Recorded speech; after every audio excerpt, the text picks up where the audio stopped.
Okay, guys, if you are a developer, then I'm sorry, but I have a feeling you're going to like this website. So this is one of the AIs I've been talking about, and this one, it's slightly better than Lovable, slightly better than the other AIs for generating websites.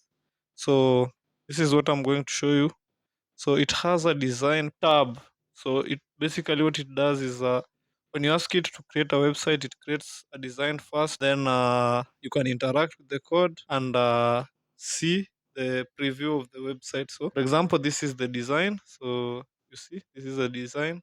It creates a design for you. Then this is where you can interact with the website. And then this is the code. Yeah. So basically, I think this one might be slightly better than Lovable and all the other AIs for coding. So if you want to make a change, for example, let me show you. If I click this button, it will tell me switch to design mode, select elements for editing.